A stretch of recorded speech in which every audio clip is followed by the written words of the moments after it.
Now, the first question I usually ask guests, but I don't know, is whether they were born in the faith or they came to it. But you've brought a very special Bible today that gives us the answer to that. Yes, I was baptised very as a baby, which I think is quite traditional within the faith. To be, if you've been born into the faith. And this was from my uncle, so it's got a little note in there, which is really cute. What's his name? Chris. Yeah. Again, very Christian. And it's a King James as well, isn't it? It is King James, yeah. It's what I grew up with. Yeah, we've not had a King James reading on here before, so that'll be quite exciting. The poetry that, as a storyteller, I like the poetry in that. I do. Text. Also, I'm a historian. Yes. Early modern?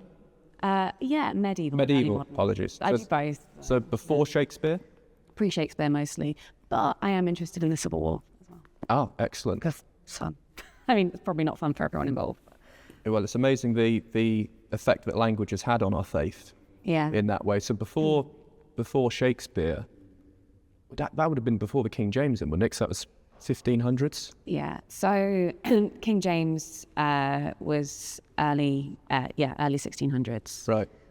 Because it was King James when he was took over, and then there was actually that era is very interesting for Christianity within this country, because when Charles, his son, took over the throne, he started to kind of bring back a lot of Catholic elements into the church. Yeah.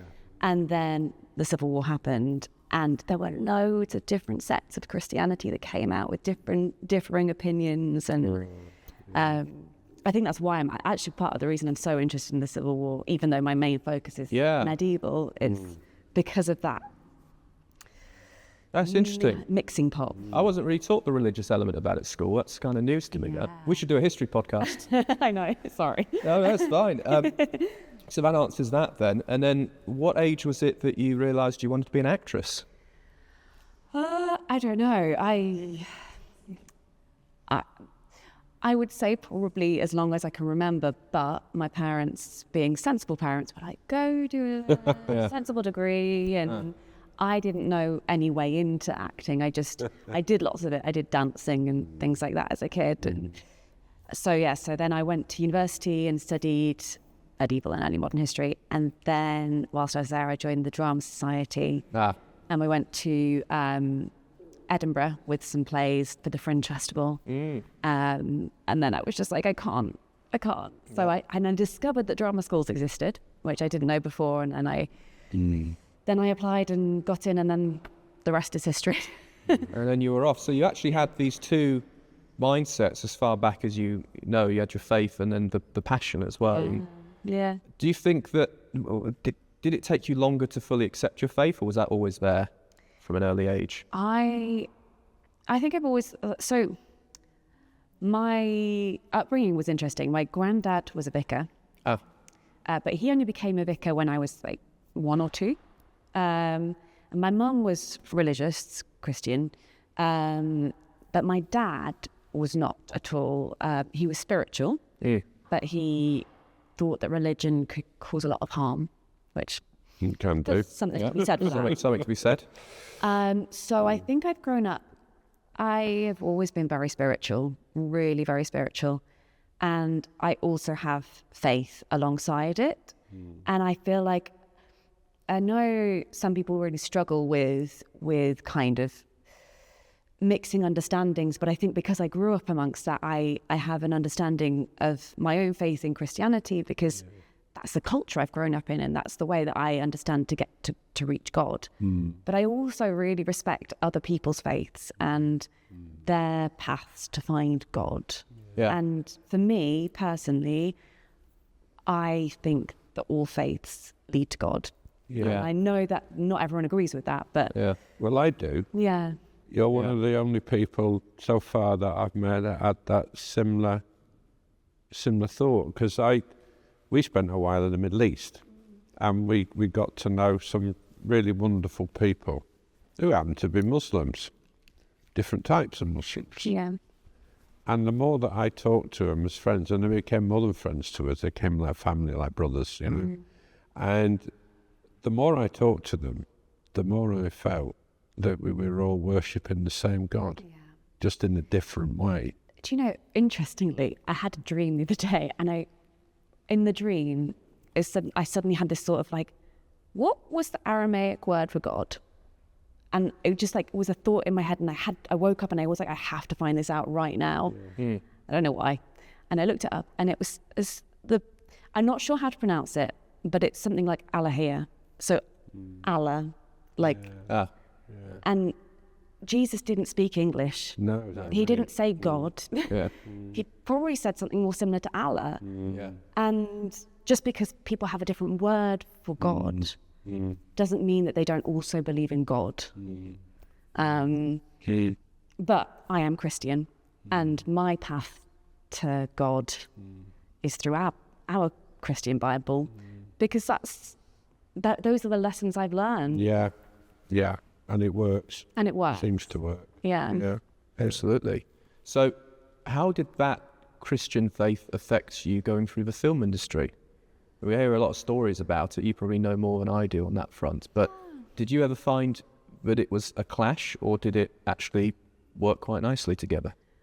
I haven't found, for my own work, I've not found a clash. I've come across people who are very judgmental. Yeah.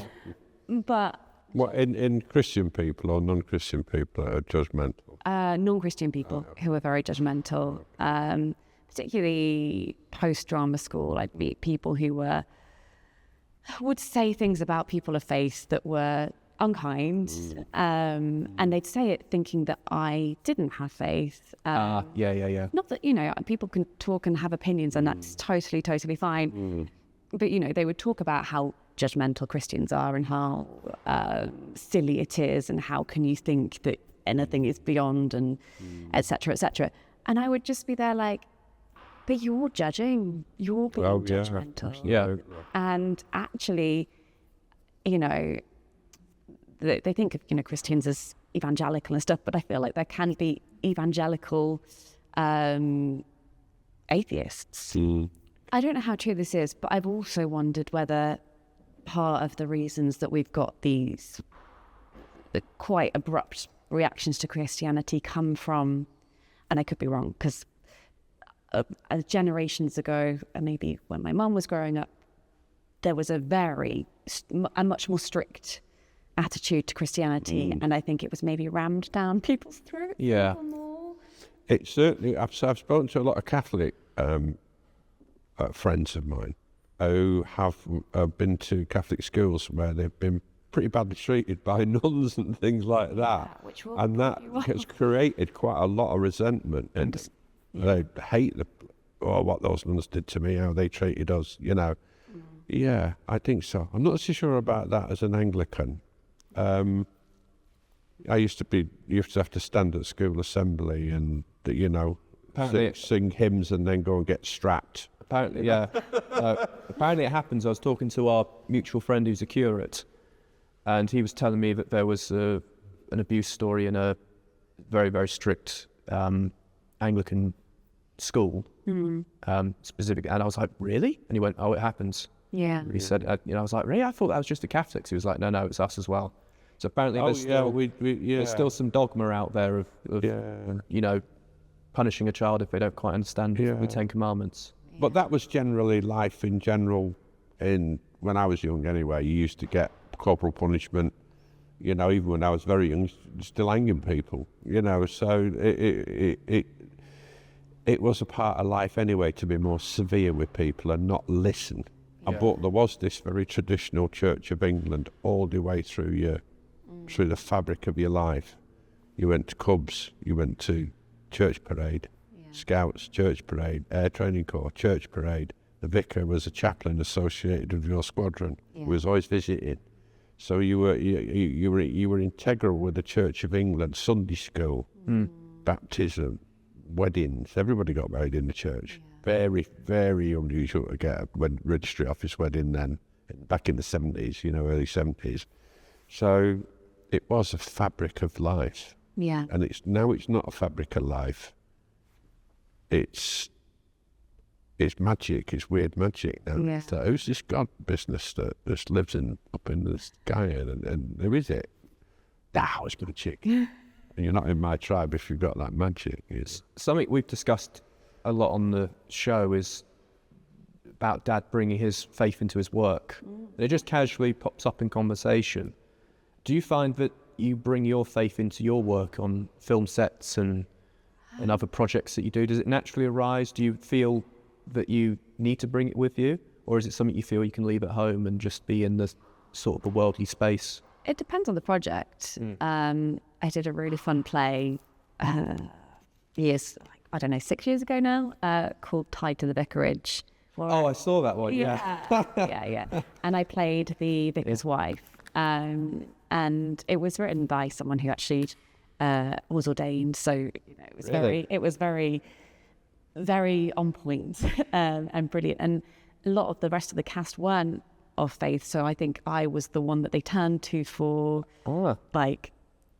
advice and things like that. And I have some friends who've worked on pieces of like films and things that had religious elements to it, and then they've turned to me to say, is this offensive? Is this not offensive? Oh, wow. Which is an honour to be asked. Yeah. Obviously, I can't speak for the entire. yeah. And I'm probably less offended than most people. So I always say when anyone asks me that, I'm like, I can't speak for everybody. Yeah, absolutely. Sure. But yeah, so in those times I do. But if I'm working on a project where it doesn't come in, then it sits at home with me in my personal space. Yeah. Well, an example of that would be acceptance speeches. So, Amelie, when you win your Oscar and your BAFTA and your, all that stuff, will you thank God in your acceptance speech, or would you put that aside? Interesting. I don't think I would, and not because I'm not, but just because it wouldn't occur to me. And I know that sounds mad. No. But it wouldn't. No. What you were saying about showing people that you're Christian, it doesn't occur to me to show people, and people clearly realise, because I have friends who know, but I don't think it's because I'm dropping Easter eggs. I think it's just over time they find, like, my friends who came to see me get married saw me get married in a church, so they know that. But the way for me I found is I couldn't see a bigger demonstration that you're a Christian and getting married in the church and saying your vows in front of everybody. Yeah, I know, that's pretty dope. Yeah. But for me, it's just trying to be the absolute best person I can be and walk into a workplace with that Christian ethic, I suppose. That's another thing. Which I desperately need. I mean, even with that, I'm still a grumpy. Yeah, but we all bugger. fail. We all fail, yeah. But that's how I go into it. Is go into it trying with the attitude of Christianity and let that speak for itself. I also wouldn't say being grumpy is anti-Christian. No, I guess not. True. But there's sometimes you can walk in a room and have that sort of glow around. Yeah, you don't all have to be like, well, you won't remember him, Dick Emery, and you don't have to be like that to be a Christian. No. You know, it's just. And I think that's a bit jarring. It is. I think in our industry especially, remembering to look out for people and care for them on the sets, because there's a lot of not caring. Yeah. I think And just keeping on a watchful eye. You did that on the shoot we recently did, just checking in on people. You're right, everyone's, just that Christian care. I do think that's the thing that I, as a child, I really learned and I really carry with me everywhere, is everyone has their own world and something going on, and everyone is important and everyone needs something, and just like checking in with everyone is good. I think that's very important. What you just Which said isn't there. unique to Christianity, but it is a No, it's it not. is a core belief in Christianity, and that's where we get it from. That's right. Yeah. Yeah.